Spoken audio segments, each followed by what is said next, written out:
अरे यार मेरे दोस्त का हुआ कि नहीं मैं लखनऊ ये में नहीं जानना छोड़ा। चाहता हूँ। लेकिन मेरे पूरा उम्मीद है भाई वो 100 में होगा, पक्का बता रहा हूँ।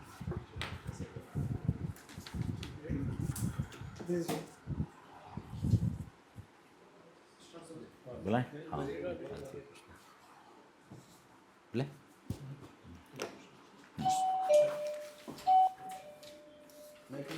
कम in please. Very good, be seated. सबसे पहले अपना इंट्रोडक्शन बोर्ड को दीजिए, जिसमें नाम और जाति का उल्लेख आप नहीं करेंगे। Yes sir. सर मैंने 2019 में मैकेनिकल इंजीनियरिंग से बीटेक किया। उसके पश्चात से सिविल सर्विसेज की तैयारी शुरू किया और उसी मध्य मेरा चयन लेखपाल के पद पर हो गया। अमेठी गौरीगंज में अभी तैनात हूँ। ये मेरा यूपी पीसीएस में पहला इंटरव्यू है, दूसरा मेंस था। और कुछ? और मुझे कबड्डी खेलना पसंद है सर। अच्छा अच्छा, ऐसा क्या हुआ कि कबड्डी यस। इतना पॉपुलर गांव-गांव में जो पीढ़ी थी, और आप में अगर खेलते होंगे कुछ लोगों को देखा होगा, लेकिन धीरे-धीरे कबड्डी की जगह देखता हूँ क्रिकेट लेता चला गया। Yes sir. क्यों ऐसा हुआ? सर कबड्डी में पहली बात स्ट्रक्चर उतना बेहतर नहीं था जितना अच्छा बेहतर क्रिकेट का था। और सेकंड बात सर हुई 1983 का वर्ल्ड कप जीतने के बाद भारत में बहुत ज़्यादा पॉपुलर हो गया। इसके खिलाड़ी लोगों के लिए आइकान बन गए और लोगों को इसकी तरफ आकर्षण ज़्यादा हो गया। लेकिन अभी इंफ्रास्ट्रक्चर की तो बहुत ज़रूरत है नहीं कबड्डी के लिए। एक काका खींचा थोड़ा एरिया, कितना एरिया होना चाहिए कबड्डी खेलने के लिए पता है आपको? जो इंटरनेशनल कोर्ट साइज होता है कबड्डी के लिए कितना होता है? 10 मीटर सर चौड़ाई होना चाहिए, 13 मीटर लंबाई। 10 और 13। यस। और कितने होते हैं प्लेयर एक बार में खेलते हैं जो कोर्ट में 7 होते हैं? Player sir. 7। यस। साथ ही उस समय लिस्ट होती है या एक्स्ट्रा रिजर्व में भी होता 11 टोटल होते हैं, 4 रिजर्व में रखे जाते हैं है? अच्छा। बैकअप के लिए। Yes sir. और ये जो प्रो कबड्डी लीग है, यस सर। कभी देखा आपने? Yes sir. यूपी की भी टीम है क्या? यूपी योद्धा। हैं? यूपी योद्धा। कौन है इसका ऑनर? इसका ऑनर सर अभी नहीं पता है, सॉरी सर। तो इसके बावजूद देखो इतना आया, हम लोगों ने किया, लेकिन फिर भी कबड्डी से। अच्छा, क्या 3 बातें ऐसा लगता है कबड्डी से आपने सीखी हैं? कबड्डी से अनुशासन सर सीखा मैंने। हम्म। सेकंड सर टीम मैनेजमेंट से सीखा हम्म। कि टीम भावना से। और थर्ड सर इससे स्वस्थ रहते हैं, कबड्डी से हेल्थ अच्छी रहती है। अच्छा, हाथ पैर भी तो टूट जाता है। Yes sir. तो इस पे कुछ कहना चाहेंगे? कबड्डी में चोट से भी कुछ लोग बचते हैं क्या? यस सर, क्योंकि ये इसमें बहुत ज़्यादा मतलब जैसे इसमें एक छूना होता है और एड़ी से भी तो अच्छा, कभी ये कभार कुछ प्रॉब्लम आपने लास्ट टाइम कब खेला कबड्डी? लगभग साल भर पहले सर। साल भर पहले। Yes sir. अब थोड़ा ध्यान से इस देश की पॉलिटिक्स को समझते हुए देखिए, क्या ये भी कबड्डी ही खेल रहे हैं क्या हमारे नेता? ये स्टेटमेंट अगर मैं कहूँ कि हमारे नेता भी आजकल कबड्डी खेल रहे हैं, पाला छूते हैं, किसी को मारते हैं, फिर वापस आ जाते हैं, फिर उसी पार्टी में फिर शामिल हो जाते हैं, इस पे आपका क्या कहना है? सहमत है इस स्टेटमेंट से? यस सर, ज़्यादातर इस तरह के दिखते हैं कि एक पार्टी छोड़ते हैं, फिर उसके बाद कुछ दिन बाद दूसरी पार्टी में शामिल हो जाते हैं, इस तरह का सर दिखता है। चलिए, अच्छा ये बताइए कि जो उत्तर प्रदेश है यस सर। अपने आप को $1 ट्रिलियन इकोनॉमी की बात कर रहा है। Yes sir. अब $1 ट्रिलियन इकोनॉमी को लेकर कुछ ऑब्वियसली रोड मैप होता है। Yes sir. 5 ऐसे बिंदु बताइए जिससे लगता हो कि नहीं, यूपी एक विकसित राज्य की ओर आएगा और सेंटर बनेगा भारत के विकास में। सर पहला पॉइंट सर यूथ डेवलपमेंट पे फोकस करा है, क्योंकि उत्तर प्रदेश में यूथ की आबादी बहुत ज़्यादा, उनके कौशल विकास पर ध्यान दिया जा रहा है। Good. Second sir Uttar Pradesh में एग्रीकल्चर बहुत ज़्यादा अच्छे लेवल पर, यहाँ खाद्यान्न सबसे ज़्यादा उत्पादन होता है, तो जो फूड प्रोसेसिंग इंडस्ट्री है उस पर ध्यान दिया जा रहा है।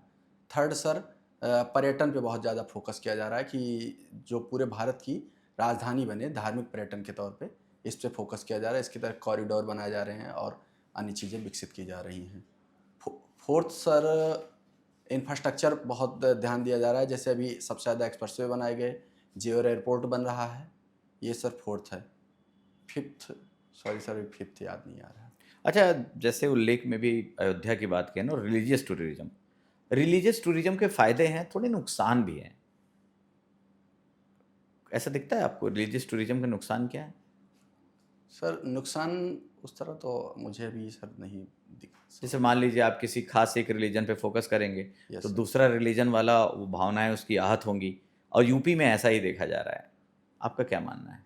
नहीं सर, यूपी में लगभग सारी रिलीजन को पोषित किया जा रहा है। बौद्ध सर्किट बनाया गया है, जैन धर्म को भी किया जा रहा है। उसके अलावा सिख धर्म से भी सब कुछ हो रहा है, मुस्लिम धर्म पे भी, सभी धर्म पे फोकस है सर। आप मैकेनिकल इंजीनियर हैं। Yes sir. Mechanics is all about, जब भी हम कुछ मैकेनिकल कहते हैं ना, लगता है बाहरी, यांत्रिक। हिंदी जानते हैं मैकेनिकल की? यांत्रिक। यांत्रिकी, यस सर। तो एक यांत्रिकी का पढ़ा हुआ व्यक्ति मानविकी में आना चाहता है, यस सर। तो हम लोग सेटिस्फाइड नहीं हो पा रहे हैं। एक मैकेनिकल इंजीनियर कैसे एक इमोशनल या एम्पैथेटिक एडमिनिस्ट्रेटर होगा, इसको जरा बताइए अपने तर्कों से। सर जैसे मैं ये क्यों चूज किया कि इसमें कैसे मैं बेहतर पाऊँ, क्यों बेहतर कर पाओगे? अच्छा सर, इसमें बेहतर करने जैसे मैं अगर आया तो मैं सर मशीन्स को ज़्यादा बेहतर समझूंगा, तो यहाँ अपना इनपुट दे सकूंगा। और अभी यूपी में सर ईवी को लेके बहुत ज़्यादा फोकस किया जा रहा है, तो वहाँ पे मैं इनपुट दे पाऊंगा। फूड प्रोसेस इंडस्ट्री में मशीन्स का बहुत यूज है सर, तो वहाँ पे यूपी में सबसे ज़्यादा एमएसएमई है, उसमें भी मशीन्स का यूज आता है, तो कौन सी बेहतर मशीन्स होगी उस सब पे सर बेहतर इनपुट दे सकूंगा मैं। Thank you sir. Social engineering क्या होता है? सामाजिक अभियांत्रिकी सुना शब्द? Yes sir. क्या होता है? सर ये पॉलिटिक्स में यूज होता है, इसके बारे में मुझे अभी बहुत ज़्यादा नॉलेज नहीं है कि ये चुनाव के टाइम पे सर सोशल इंजीनियरिंग का कहा जाता है, यूज होता है। पॉलिटिक्स में यूज होता है कि अच्छा, इसके कोई सोशल इंक्लूजन से कोई रिलेशन है? अच्छा, अगर एक लेमैन आपसे पूछे कि इंजीनियरिंग क्या होता है, तो आप क्या समझाएंगे उसको? अगर गांव में कोई पूछ दे कि भैया इंजीनियरिंग क्या होता है, तो आप क्या समझाएंगे? जिस इंजीनियरिंग सर किसी भी चीज़ को एक बेहतर ढंग से उसका आउटपुट निकालना, कोई इनपुट है उसका बेहतर आप आउटपुट निकालना। लेखपाल हैं तो आप बेहतर आउटपुट नहीं निकाल रहे हैं। Yes sir. इंजीनियरिंग है ये इंजीनियरिंग है। जैसे उसमें सर कई क्षेत्र होते हैं, मैकेनिकल इंजीनियरिंग, मशीन्स का। इंजीनियरिंग को अगर कोई आपसे एक सिंपल डेफिनेशन पूछे, जैसे हमसे कोई पूछेगा हिस्ट्री का डेफिनेशन, भाई हम ऐतिहासिक घटनाओं को पढ़ते हैं, Yes, sir. अतीत को पढ़ते हैं। मैथ से पूछेगा तो बोलेगा कि हम गणना करते हैं। इंजीनियरिंग का क्या डेफिनेशन देंगे एक आदमी? कोई पूछे कि इंजीनियरिंग में क्या पढ़ाई होता है? सॉरी सर, अभी मैं इसका एग्जैक्ट परिभाषा नहीं परिभाषित कर पा रहा हूँ। लेखपाल का क्या काम है? सर लेखपाल काम होता है सर वो भूलेख को अपडेट करना जो हो रहा है। उसके अलावा सर कई जो स्कीम्स हैं उनको सर इम्प्लीमेंट करना ज़मीनी स्तर पर। उसके अलावा सर आय जात निवास की रिपोर्ट लगाना। ये जो आप आपका डिपार्टमेंट है, अपने भ्रष्टाचार के लिए बड़ा जाना जाता है, बहुत सारे इस पे जोक्स बनते हैं, ये सब होता है। खैर वटेवर, आप लेखपाल के रूप में कोई अपना उल्लेखनीय काम बताइए जिससे हमें लगे कि आपने बहुत शानदार काम किया और आपको और प्रोन्नति दी जानी चाहिए। मैंने सर पहला कहाँ काम पे किया था, क्या किया? सर मैंने मेरे एक जो जिला टूरिज्म में वहाँ पर नायब तहसीलदार के नेतृत्व में एक सर्च कमेटी बनाई गई थी, उसमें मैं शामिल था। और सर SIR में मैंने काम किया था। मेरा कहना है कि कोई ऐसा उल्लेखनीय काम बताइए, किसी व्यक्ति का ऐसा कोई काम किया, कोई ऐसी जगह पे काम किया, कमेटी में आप बन गए, तो ये कौन सा काम है? सर कोई अपना उल्लेखनीय काम बताइए, उपलब्धि जिससे हम लोग।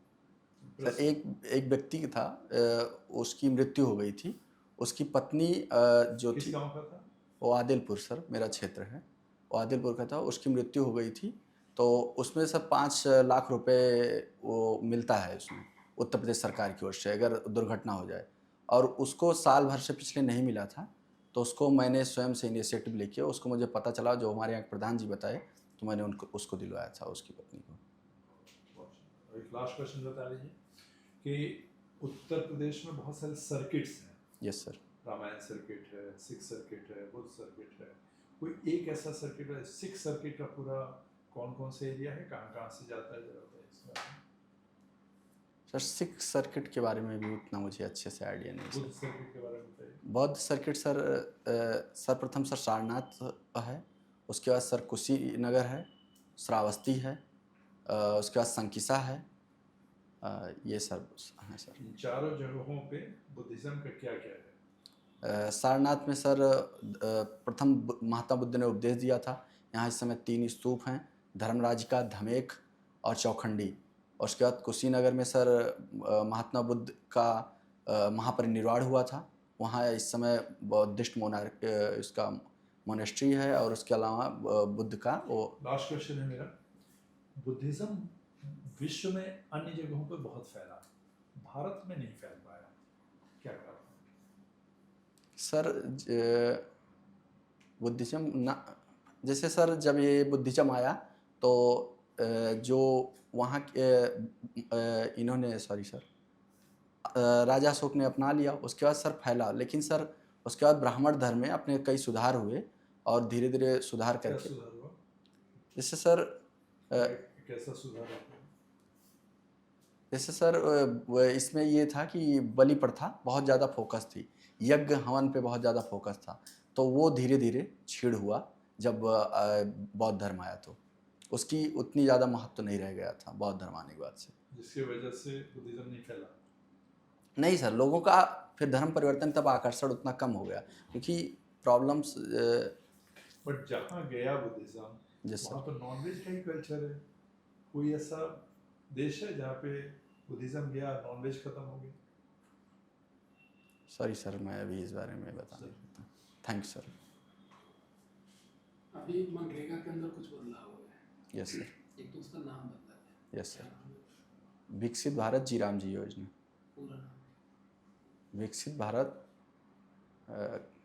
एग्जैक्ट अभी सर मैं गारंटी फॉर एम्प्लॉयमेंट एंड आजीविका मिशन ग्रामीण। क्या इसके फीचर में परिवर्तन हुए? इसमें सर अब 100 दिन की जगह 125 दिन रोजगार दिया जाएगा।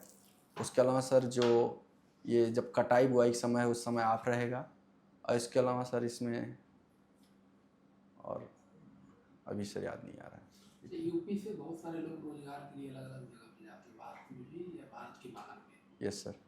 आर्थिक फायदे के अलावा इसका और क्या फायदा है? आर्थिक फायदा इसके जैसे यूपी से जा रहे हैं बाहर तो कल्चर का जाता है, जहाँ खान पान जाता है हम और जो और तरीके से हमारी भाषा उन लोगों से हमारे साथ जाती है जहाँ हम जाते हैं। सिर्फ जाती है ना, आती है और फायदा। हम लोग वहाँ का कल्चर सीखते हैं। एक जैसे हम अपने कल्चर जाते हैं दूसरे कल्चर में सर, तो वहाँ एक हमको वहाँ की एक सामाजिक संस्कृति डेवलप होती है जो ला के अपने क्षेत्रों में हम लोगों से थोड़ा बताते हैं सर। यूजीसी का एक नया नोटिफिकेशन आया है। Yes sir. इसके संदर्भ में कुछ विवाद पैदा हुआ है। विवाद क्या है और आपकी क्या राय है? सर उसमें जो विवाद ये है कि एक कमेटी बनाई गई थी, इक्विटी कमेटी, उसमें जनरल का रिप्रेजेंटेशन नहीं है, ऐसा लोगों का आरोप था। ये विवाद का था सर। इसमें आपकी क्या राय है? होनी चाहिए? मेरी राय ये है कि 8 लोग की सर कमेटी थी, तो उसमें ये माना गया कि मतलब जैसे जो प्रोफेसर्स होंगे और होंगे क्योंकि उनकी संख्या अपर कास्ट कम्युनिटी की वहाँ है, तो ये मान लिया गया कि उसमें होंगे, इसीलिए जनरल का उल्लेख नहीं किया गया, लेकिन अगर उल्लेख कर दिया जाता तो ये सही रहता सर। एक टर्म है पैक्स सिलिका, सुना है? Yes sir. क्या है? ये सर अमेरिका के नेतृत्व में एक टेक अलायंस है, टेक्नोलॉजी अलायंस है, जिसमें सर चिप को लेके बनाया गया है, चिप निर्माण को लेके। लिव इन रिलेशनशिप के बारे में आपकी क्या राय है? सर लिव इन रिलेशनशिप आज की वर्तमान में सच्चाई है सर, इस पे मतलब होना चाहिए सर। जैसे लोग इसमें थोड़ा रेगुलेशन करके इसको रखा जा सकता है सर। शादी संस्था के बारे में आपकी क्या ओपिनियन है? शादी सर मतलब वंश बढ़ाने के लिए तो लिव इन से भी हो सकता है। सर शादी से जैसे क्या होता है, दो परिवारों का मिलन होता है, और एक आप विश्वास शादी पे जो हमारा कल्चर है, हमारा समाज है, वहाँ पे सर शादी पे ज़्यादा विश्वास है। लिव इन रिलेशनशिप को उतने अच्छे रूप में नहीं देखा जाता, इसलिए शादी जो संस्था है वो सर ज़्यादा बेहतर है, उसमें सामाजिक व्यवस्था को बनाए रखती है। कौन सा चलना चाहिए, लिव इन रिलेशनशिप या शादी संस्था? सर अभी तो भारत की परिप्रेक्ष्य में शादी ज़्यादा उपयुक्त है।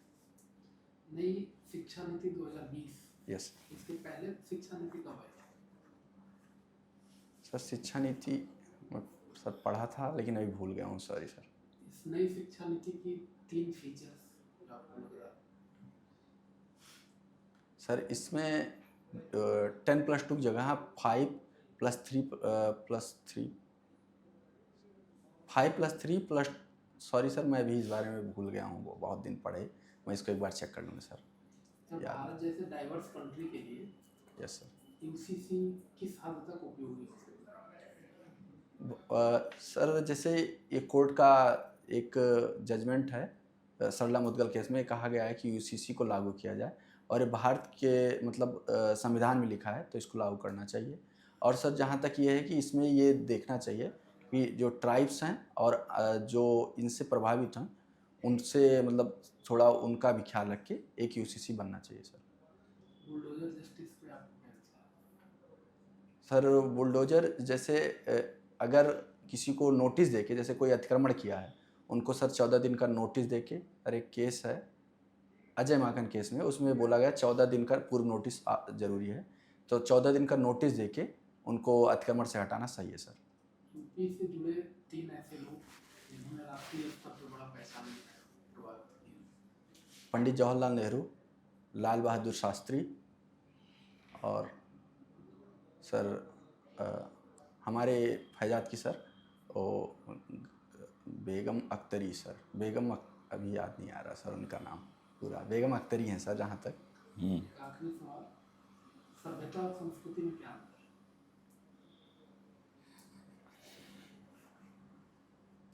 सभ्यता सर मूर्त होती है और संस्कृति अमूर्त होती है। एग्जाम्पल? जैसे सर सभ्यता में, जैसे सर हम कोई चीज़ें अपनी सभ्यता डेवलप कर रहे हैं धीरे धीरे, जैसे टेक्नोलॉजी डेवलप हुई तो ये सभ्यतागत विकास है टेक्नोलॉजी का। संस्कृति सर वो मतलब अमूर्त तरह से होती है, मैं एग्जैक्ट सर अभी डिफाइन नहीं कर पा रहा हूँ इस बात को, सॉरी सर। उत्तर प्रदेश की 3 ऐसी योजनाएं बताइए जो कि उत्तर प्रदेश के विकास में महत्वपूर्ण भूमिका निभा रहे हैं। सर 1 मिनट में एक कुछ सेकंड सर। एक है सर मुख्यमंत्री कन्या सुमंगला योजना, जिसमें सर महिलाओं को लेके उनकी शिक्षा को फोकस किया जा रहा है। सेकंड सर एक अवसंरचना विकास से योजना है, अभी मुझे याद नहीं है सर योजना, उसमें सर बहुत तेज़ी से सड़क बनाई जा रही है, पर डे 11 किलोमीटर सड़क बनाने का उस पर लक्ष्य रखा गया। वो अभी पूर्ण भी हुआ है कि पर डे जो सड़क बन रही है टोटल। और थर्ड सर मुख्यमंत्री कौशल विकास योजना है, जिसमें युवाओं को कौशल विकास किया जाएगा। उत्तर प्रदेश का बजट का आकार क्या था इस बार?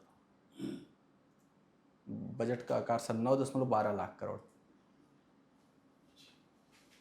शिक्षा में जैसे बात की जा रही है आजकल ऑनलाइन एजुकेशन और ऑफलाइन, किसको आप बेहतर मानते हैं? दोनों बेहतर हैं। जैसे जहाँ पे पहुँच नहीं है उनके लिए सर ऑनलाइन एजुकेशन ज़्यादा बेहतर उपयुक्त है सर, और बाकी जहाँ पे पहुँच है वहाँ पे टीचर उपलब्ध करा के। ऑरेंज इकोनॉमी क्या है? सर ये क्रिएटिविटी से जुड़ा हुआ है। इसमें सर जैसे लोग इंस्टाग्राम या फेसबुक या ट्विटर ये सब यूज कर रहे हैं, बौद्धिक संपदा से जुड़ा हुआ है ऑरेंज इकोनॉमी सर। अभी जो अमेरिका, ईरान, इजराइल ये चल रहा है डिस्प्यूट, युद्ध शुरू हो गया है, यस इसका भारत पर क्या इम्पैक्ट पड़ेगा सर। आयात निर्यात? इसका सर पहला इम्पैक्ट ये होगा कि इन क्षेत्रों में युद्ध होने से ऑयल प्राइस बहुत ज़्यादा बढ़ जाएगी, जिससे भारत में महंगाई आएगी। सेकंड सर जो ये खाड़ी देश हैं यहाँ पे भारतीय लगभग 90 लाख के आसपास भारतीय रहते हैं, तो उन भारतीयों की जान माल की सुरक्षा का खतरा उत्पन्न हो सकता है। यस। थर्ड सर जैसे हम लोगों से वहाँ रेमिटेंस मिलता है, तो अभी वहाँ से जब बहुत स्थिति बुरी होने से हमारा रेमिटेंस कम हो सकता है सर। Thank you sir. मनुष्य और मशीन में क्या समानता है और क्या अंतर है? सर मनुष्य और मशीन दोनों कोई कार्य अगर दिया जाए, टास्क दिया जाए, वो करते हैं, वो कार्य पूर्ण करते हैं। और मनुष्य और मशीन में सर अंतर है कि मनुष्य ये सोचता है कि ये सोच के कि ये पॉजिटिव होगा निगेटिव होगा, उस अनुसार फैसला लेके कार्य करता है। लेकिन मशीन जो होता है, जो उससे टास्क दिया जाए, वो उसके बारे में सोचता नहीं है कि पॉजिटिव निगेटिव, वो कार्य पूर्ण करने में ध्यान देता है। तो एक मैकेनिकल इंजीनियरिंग का स्टूडेंट जब एडमिनिस्ट्रेशन में आएगा तो एआई का उपयोग ज़्यादा करेगा या ईआई का उपयोग करेगा? ईआई से मतलब इमोशनल इंटेलिजेंस। सर दोनों का यूज होगा। कोई एक उदाहरण देकर बता सकते हैं? जैसे मान लीजिए कोई स्कीम यूपी की या भारत सरकार की चल रही हो और उसमें देख के बताइए कि एआई कहाँ ज़रूरी है और ईआई कहाँ ज़रूरी है। एक सर शिकायत निवारण कार्यक्रम है जिसमें सर लेखपाल सारे शिकायत निवारण कार्य करते हैं। मैं अपने क्षेत्र से बता रहा हूँ। वहाँ पर सर जैसे शिकायत की गुणवत्ता जांच हो सकती है एआई द्वारा कि किस शिकायत की सही जांच की गई, क्या शिकायत की नहीं जांच की गई। उसके साथ जैसे हमारे यहाँ 3 चीज़ें कर दी गई, स्पॉट मेमो और उसके अलावा सर फोटो, जीपीएस फोटो और जो उसकी सहमति, अगर वो तीनों ना हो तो जैसे एआई से यूज करके हम पता कर सकते हैं तीनों जिसमें से होगी वही शिकायत गुणवत्तापूर्ण है। इसमें एआई का यूज हो जाएगा।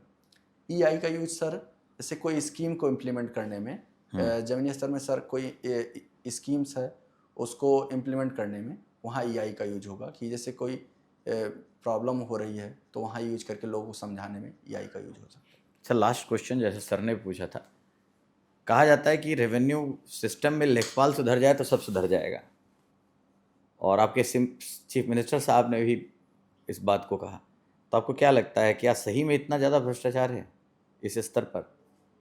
सर मैं अभी सर 1.5 साल हुआ जॉब में आए। मैंने सर ये सर पेपर में पढ़ा है कि ये रेवेन्यू में भ्रष्टाचार है, लेकिन सर जैसे अभी मैं कार्य कर रहा हूँ तो अभी मुझे उतना भ्रष्टाचार दिखा नहीं। अच्छा एक बात बताइए कि जैसे खसरा खतौनी सब जानते हैं आप, आपने ये सब किया है अभी, देखा है ना? यस। किससे क्या पता चलता है? खसरा से क्या पता चलता है, खतौनी से क्या पता चलता है?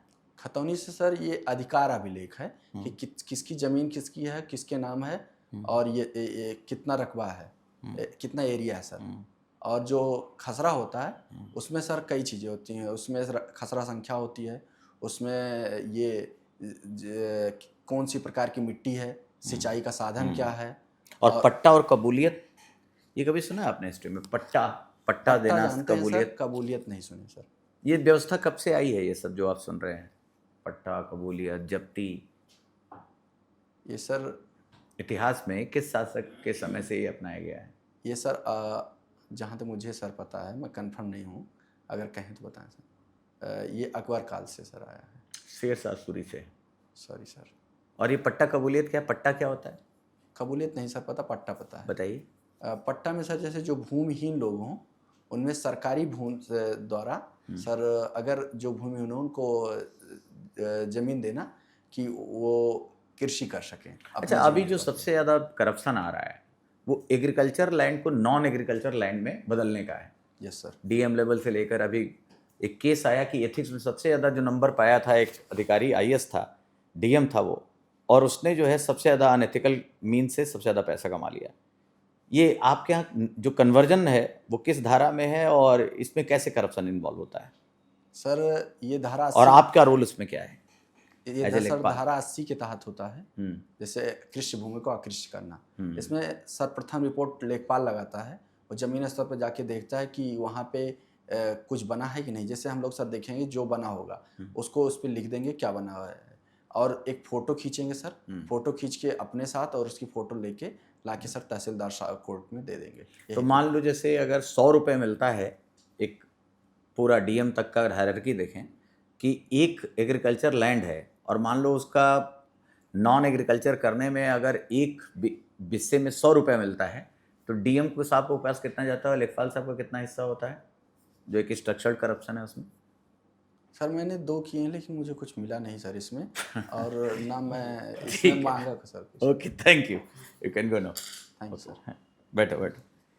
ठीक है बेटा, लास्ट आंसर बहुत ज़बरदस्त था, इसी तरह देना, इनोसेंसी, मज़ा आ जाएगा, है ना?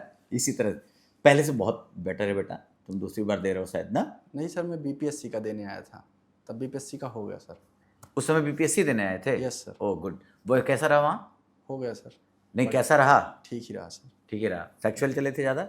ज़्यादा जॉब पे ही फोकस रहा सर। तो ठीक था ये सब? Yes sir. ठीक है बेटा, तुम थोड़ा सा मैकेनिकल वाला, जैसे पिछली बार से तब भी बहुत इम्प्रूव्ड है, और मतलब बीपीएससी में जो लिया था, चूँकि वहाँ भी मैकेनिकल की बात थोड़ी, जो आपने अभी वहाँ तो ऑप्शनल भी होगा तो उसकी बात की गई होगी, है ना? तो मुझे लगता है कि 2-3 चीज़ों पे जो टर्म आए, अब सर ने एक क्वेश्चन पूछा व्हाट इज इंजीनियरिंग, ये सब पूछे जाते हैं। सोशल नहीं था सर उसके। नहीं, खुद सोचो ना। Yes sir. देखो इंटरव्यू में ये थोड़ी किताब पढ़ के रट के आओगे। नहीं सर। इंजीनियर क्या करता है भाई? विज्ञान गणित का इस्तेमाल करके या ज्ञान का इस्तेमाल करके कोई सिस्टम, कोई इंफ्रास्ट्रक्चर, कोई मशीन का निर्माण करना है इंजीनियरिंग। या किसी की मूल संरचना में बदलाव करके उसे मानव उपयोगिता में लाना इंजीनियरिंग यस सर। है या नहीं है? थोड़ा खुद सोचो ना। अब सर ने पूछा सोशल इंजीनियरिंग, केवल पॉलिटिकल टर्म नहीं है ना। इसमें सर पॉलिटिक्स में सुने हैं सोशल इंजीनियरिंग हाँ की जा रही किया है। तो है, गोविंदाचार्य ने इस शब्द को, लेकिन थोड़ा सा इस सब शब्दों पे सोशल इंजीनियरिंग जी सर। सभी को